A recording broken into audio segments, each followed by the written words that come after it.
Mary Beth in the house. Good morning. Good morning. Thank you for doing this. I really appreciate it. No problem. Okay, Mary Beth, how young are you? I'm 56. 56 years young, and you've got an amazing story. So we were just talking just a minute ago, and one of the reasons why I wanted to do this with you is because you have one of the most amazing stories of anybody that I've ever worked with, because you've gone through so much. So I'm going to go through and ask you some questions, and let's just try to help everybody else that's watching this understand a little bit more about what you've gone through. So first thing, think back before you came here. How long did you wait before making the decision? Probably about 10 years. 10 years. Yeah, because I came down here in 2007, and then I started being like super active because it's warm down here, like swimming and biking, which I've never done to excess. Walking and and we do some kayaking too. But that was the start of it. The biggest thing is when I went to Alaska and I ripped my muscles in my neck really bad. With the halibut, right? With the halibut, yes. That was not really worth catching. So, yeah. Okay. So what do you think took you so long to actually get here into this place? What were some of the things that you tried or? Well, definitely like for every episode that occurred, then I went to physical therapy. You do your few months or whatever it is, and then I'd be okay, and then I'd go back to doing whatever I was doing, and then I get a flare up again. It didn't matter, but it seemed like the longer I had a car accident in '97, but all these little things that occurred, I wasn't fixing the actual problem. Yeah, it was that for the moment, right? But then as I go on, I didn't know how to keep it stable for long periods of time. So it didn't matter what I did. If I go to yoga, to biking, to whatever it is, swimming, it's a lot of stuff. But I always had the injury, the underlying problem that I never strengthened.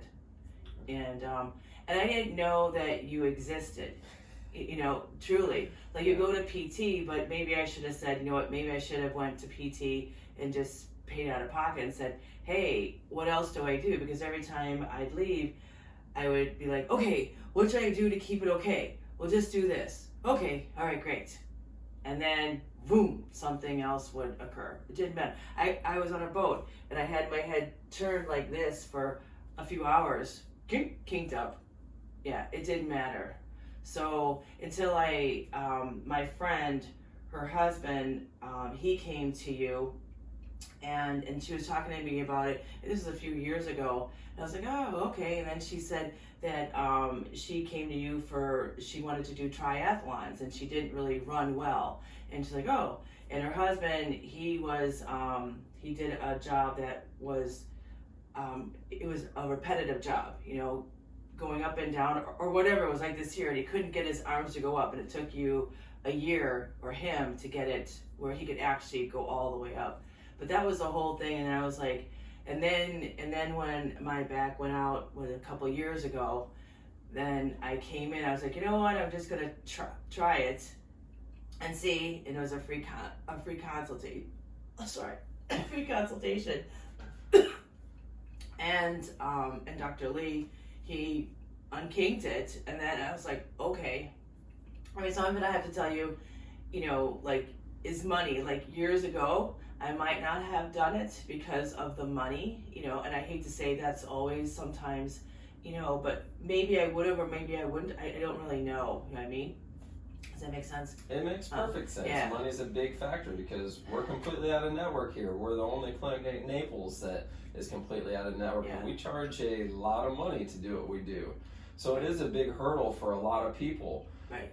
However, since we're on the subject now, you've been here a long time. You've gone through a lot of stuff. We've done a complete transformation with you, and you spent a lot of money here. I did, yes. Was it worth it?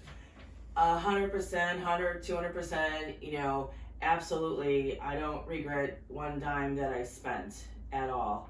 And I have to say, you figure for all these other years, for 10 years, well, what have I paid for? I paid for acupuncture, I paid for PT, I paid for drugs for injections, manipulations, everything. So I've spent a lot of money, thousands of dollars, you know, and then I've had a surgery on my back, you know, so that tells you, yeah, so I had the surgery in 2005. So all these years. So what did the surgery cost? That was at least $50,000, you know, and a lot of excruciating pain, you know. Did you see that? Oh my gosh. Yeah, so what could have been prior to preventing this period that I would never have had to have a surgery? Right. I wouldn't have. Right. So now that you've experienced all of that and you've experienced what we do here, if your best friend or a family member had this pain or any type of pain, and they were procrastinating going over to see somebody or even us, what would you tell them about coming here?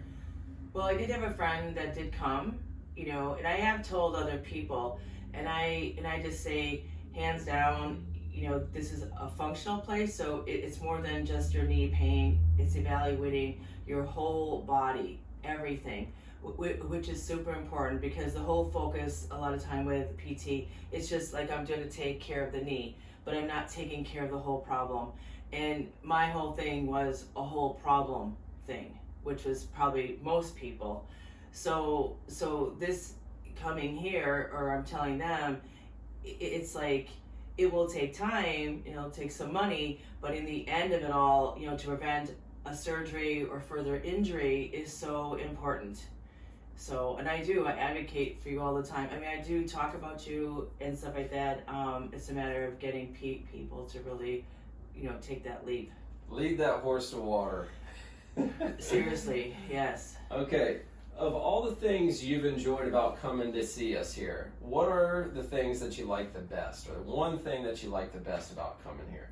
I enjoyed all the burn, you know, it's not pain, I'm just saying, not pain, it's burn. So when we're exercising Yeah. or getting muscles firing, that's the hard thing that you went through, was because you had so much chronic pain, you were in pain for years, it was really hard to differentiate with muscle fatigue and burning when we're doing muscle firing versus actual bad pain. So we went back and forth a lot with that one. Yeah, I would say overall, I mean, I think everybody's been wonderful here as far as, and really, like, there are times where I kind of felt like, oh, that's all you want me to do?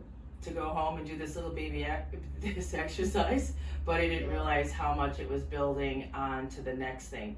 I feel like you know what you're talking about. You have lots of experience, and I think that's for me, it's trust. You know, that you really are going to lead me. Sorry. It's okay. It's okay. You went through a lot. This is very important. Yeah. What was it, a year and a half? Whatever. Yeah, to lead me to where it should be. Sorry. Yeah, it's okay. It's okay, because you tried a lot of things that didn't work. This wasn't exactly fun. I'm not going to say that this was fun. It was very painful, you know, just to go through all the stuff. I mean, yeah, to where I am now, where I can wake up and jump out of bed, and I'm not like, oh, my back hurts, you know what I mean? Or this hurts, or my hips, I could barely walk, you know what I mean? I mean, there's so many things that have gone wrong, you know? But to be able to get back, like, I never believed that I didn't need like more injections in my back, in my hips. You know, you're like, no, you don't need to do that. I'm like, okay. And then even my feet with the plantar fasciitis, that's even better too, which I've never, you know, seriously, like, now I know, stand in the middle. I know there's like all these things that have been wrong. Even the knees. It was, well, it's my feet to my knees, to my hips, to my lower back, to both of my shoulders, my neck, everything. And I'm like, what the heck went wrong? But it was doing everything wrong, you know? Yeah, you can, like we've talked about, you can do it all wrong for many years, for decades, but once you get around 40, 50, it doesn't do itself, it doesn't undo itself very well anymore, right. You know? So yeah. Sorry if I'm kind of elaborate. No, you're doing great. Okay. So let's wrap things up with this. When we first started working with each other, you weren't able to do any exercises without flaring up. You could go a couple of weeks, maybe a month, and then something would flare up. Right. It was hard to get out of bed without pain. It was hard to do anything. Couldn't sleep either. Hard to sleep. Oh, yeah. What can you do now, aka oh my gosh. maybe the Badlands? Yeah, I went to the Badlands. I went to the Black Hills. I hung out with my daughter and her husband, and though I did know I'm being better about myself and saying when to quit. So we were going up and down hills, which Florida is very flat. So I just said after 3 hours of going up and down, I said I'm done. No, not 3 hours, 3 miles. 3, yeah. Yeah, I said I'm finished. I know when to stop. I can hang out with my daughter and do all this stuff.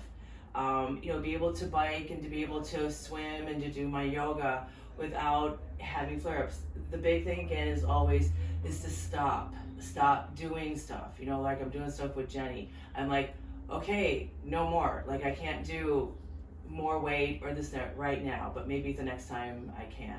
So I think that's being smart. Self-aware. Right? Self-awareness is saying, okay, it's then I've always said to you, what do I do if I get myself into the flare-up? You're like, okay, here are the exercises, and I have all my videos that I can go back to, and my biggest nemesis is my right shoulder, but I do my exercises that I can continue on. So, I know. Very nice. Very nice. One of the biggest things that we focus on is, it's one of the number one things that we try to do is if we can accomplish teaching somebody body awareness, then when you're doing something right, and when you're doing something wrong. And if you know that you're doing something wrong, you can stop or adjust so that's right. Therefore, it significantly minimizes the chance of flaring something up or breaking something, if you will. Oh yeah, and I think that's huge. I mean, and we worked a lot on that, and it seemed almost like a waste of time. But every time you come in, you're like, what are you doing? And I'm like, oh, yeah. And so at home, now everything is totally awareness, like with the mouse, or this, just sitting up and knowing where my shoulders should be. And I do, in my office, I'll do my lunges and do some stuff. I know. Nobody's watching me. But yes, that has been huge. So. Who cares who's watching? It's about you, right? Well, very nice. I really appreciate you taking the time to tell the story. I think other people will find a lot of value in this story. Yeah. And the take-home message is, don't wait. Don't wait. Don't wait. And do what you can to be able to come in. As much as you say, like, just if you can't afford it, maybe might have to stretch it out. I did, but after a while, we kind of agreed I needed to come more often, like every week, and so that's what I did for months. We initially tried every other week for a long time. We didn't. And then it was not going anywhere. No. We weren't getting the progress that we needed, so we finally had to come into Jesus Talk and said, hey, listen, we're spinning our tires here. Let's go every week. Let's commit to once a week. Right. And that's when we finally started to see the progress, and within 3-4 months, it was much better. Significantly better. Oh yeah, absolutely. So it is. It's been a journey. Oh my God. So yes, I'm not nearly into the pain that just because I'm sore now because of doing my exercises. Just good. Sore is good. Pain is not. Yeah. Right. Good. So. Well, thank you very much, Mary Beth. You're welcome. Yes. I know. Cool.